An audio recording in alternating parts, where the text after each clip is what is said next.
Mke wa mkongwe wa muziki wa Bongo Flava Mkubwa Fella ameibua gumzo kubwa mitandaoni baada ya kuandika ujumbe mzito uliojaa maumivu na masikitiko, akielezea hali ngumu anayoipitia kama familia kufuatia changamoto za kiafya zinazomkabili mumewe.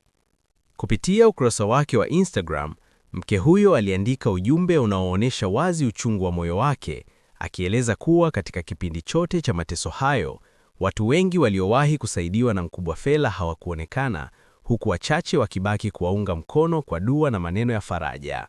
Aliandika, "Mme wangu kuugua ni ibada. Mimi mke wako nipo pamoja na wewe mpaka dakika za mwisho, ulipo mimi nipo. Leo hii hakuna mtu yoyote anayekuuliza hali, lakini mimi najua mambo yote uliyowafanyia na wanajua yote, hila wanajizima data, wote uliowasaidia. Na pia wanaonisupport na watambua, inshallah Mungu atawalipa kwa hicho mnachojitolea, Mungu awasaidie. Namuombea mume wangu apone, atakuja kuongea mwenyewe yote. Kwa kifupi, simfagilii mtu yoyote, nitapambana mwenyewe na watu ambao wanaonipa support nitakuja kuwashukuru baadaye, nitawataja na majina yao kwa support, less." Baada ya ujumbe huo kusambaa, sehemu ya maoni comments ilifurika hoja mbalimbali kutoka kwa mashabiki na wadau wa muziki.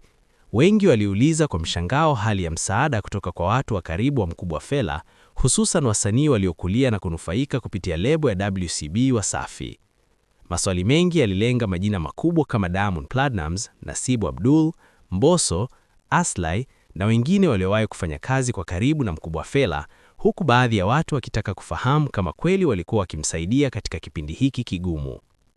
Hoja hizo zilionyesha wazi hisia za jamii, ikisisitiza kuwa Mkubwa Fella alikuwa zaidi ya meneja, bali mlezi, mshauri na nguzo muhimu kwa wasanii wengi waliokuja kuwa mastaa wakubwa.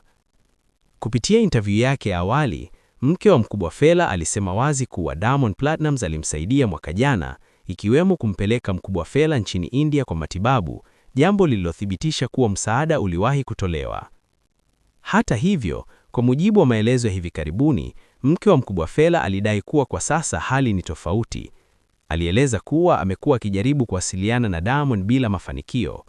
Inadaiwa kuwa akimpigia simu hapokei, akimtumia ujumbe mfupi SMS hapate majibu.